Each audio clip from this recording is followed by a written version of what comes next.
Tanong.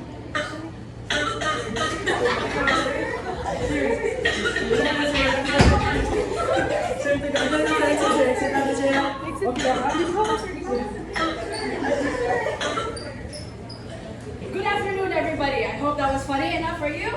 Today we have a curious case about Mr. John Smith, a 65-year-old man with a curious history of COPD. Based on the assessment of Mr. Smith, it clearly stated that he lacks the holistic care. Physically, he stated that he lacks the severe of shortness of breath.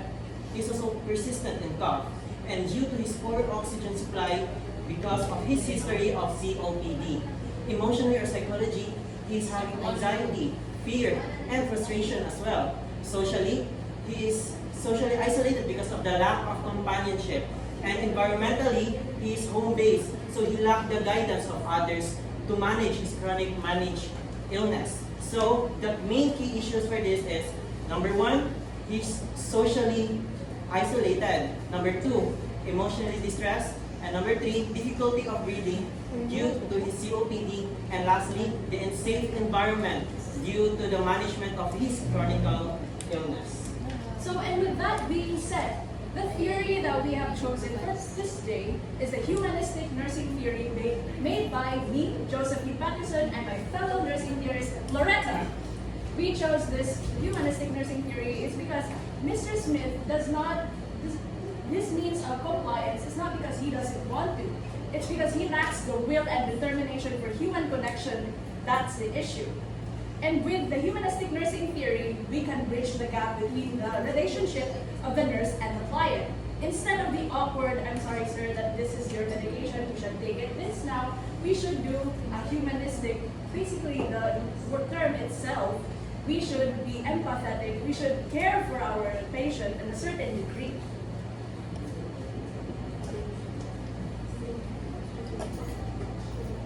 Dear Chan, gamitan ng nurse sa usapang ospital diri sa Cebu.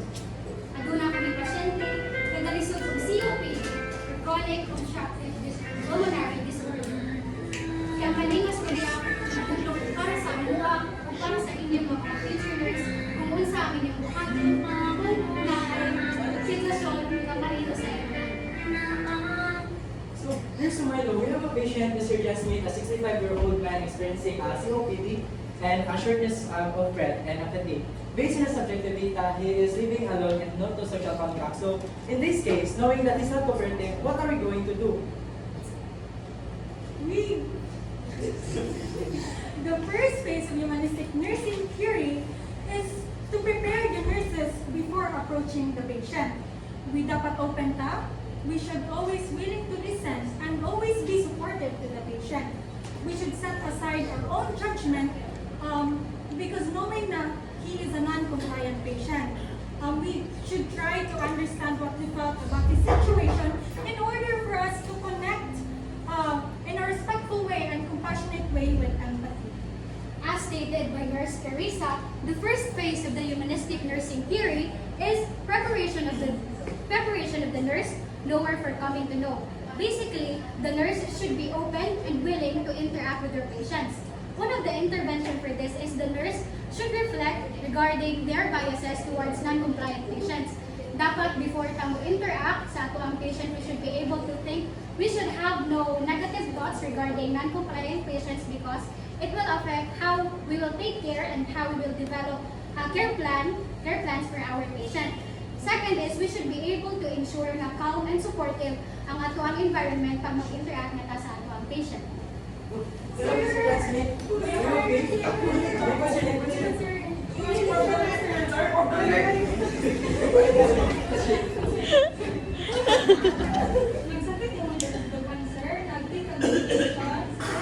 The second part is nurse knowing of the other intuitively. Kaninga part kay ang dapat ang nurse would be able to assess and connect mo ang kaugalingon as a nurse and sa imong patient. Dapat masabtan nimo ang situation sa imong patient throughout the assessment. So the first intervention for this is dapat maminaw tawag tarong sa ato ang patient na ato ang inoot ang verbal o non-verbal cues so that we will be able to properly assess our patient. And then, dapat kay hinahinayon na for urgently ta mag-initiate ng questions sa atong patient para ta makabalo or maka-find out what to do with the situation. Nurse Gates, mga patient na life lives alone and isolated siya, di siya makasocialize, wala yung makakakita. So, hello, Mr. Jasmine. So, today you're experiencing a COPD and it is due to reason of your cigarette. And ang cause sa iyo, meron ang usual and walang reason ko din hawa sa sakit. So, ACT was the third phase of the humanistic nursing theory. It is nurse knowing the other scientifically. So basically, this part is ang clinical knowledge sa nurse o iyahang professional experience kay iyahang gamiton to leverage the situation and develop a proper care plan development para sa patient. First, ang mahali kay intervention.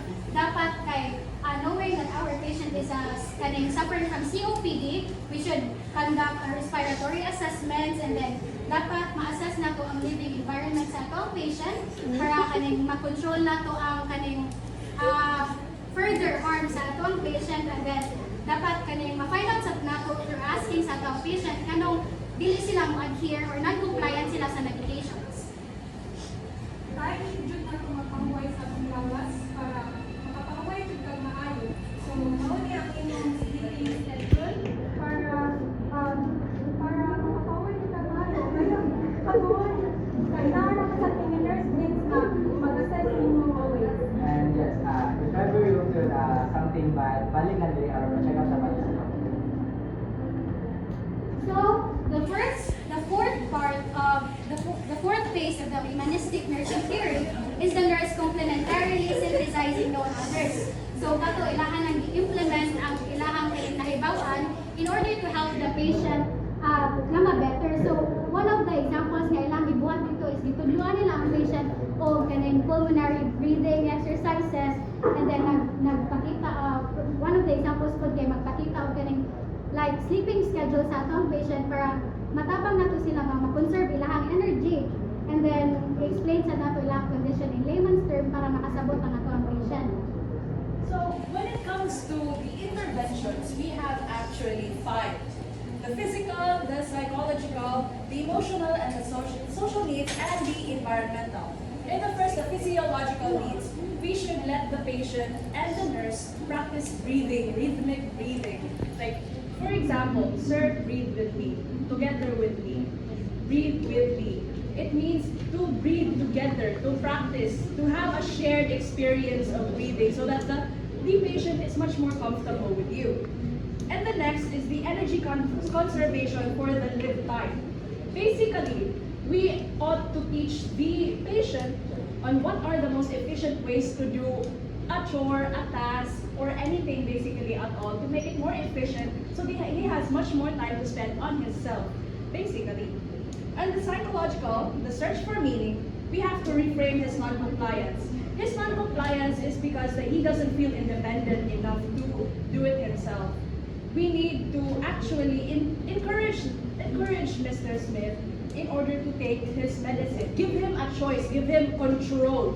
This is what our patients want. When they go to a hospital, it feels like they are helpless. They don't really have a control of themselves or what is wrong with them.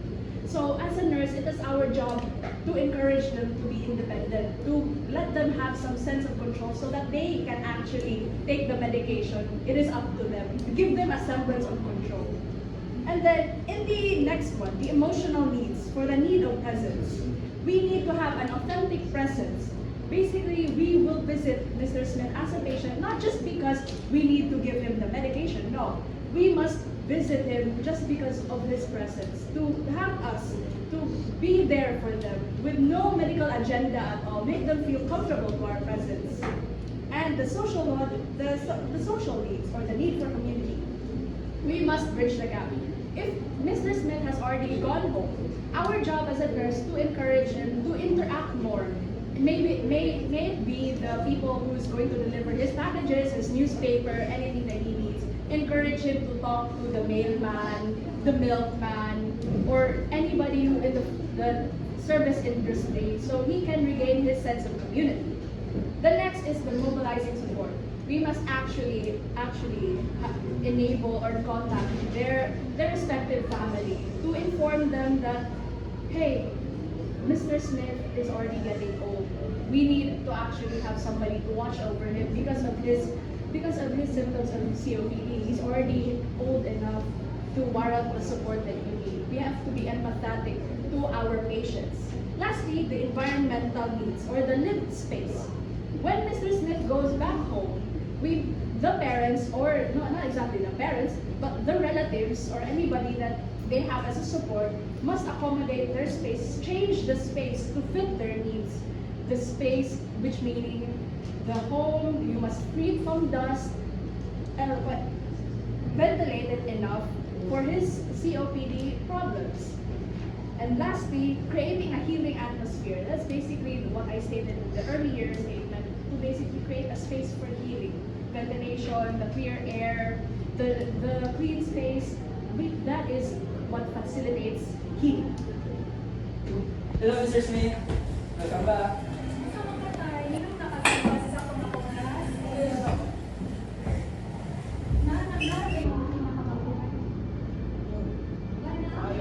Saya doon tayo, okay na ba?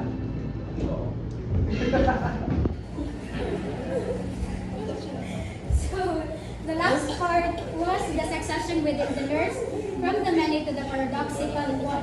So, ang kato na part is basically, ang atuang informations na nag-gather is iput nato into clinical practice.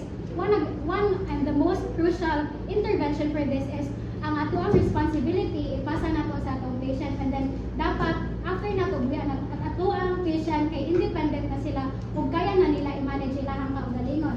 And also one of the kaning sa important sad ni siya kay kaning dapat if ang patient was able to take their medications on time or natulog sila sa saktong oras, we should honor those small achievements of them so that we can encourage them to do better for themselves in the near future. So lastly, we have the evaluation. So evaluating the effectiveness of care plans. So the nurses really checks if the care given is helping Mr. Smith to breathe better, feel less anxious, and feel respected, safe, and supported. And the nurses evaluates both their physical condition and how he feels. So if na-improvement sa patient, kaya the care plan will continue, but if wala, kaya ilisan ang care plan as needed. So we have the indicators and outcomes to monitor. So we have the physical indicators, subjective indicators, relational indicators, and social and environmental indicators.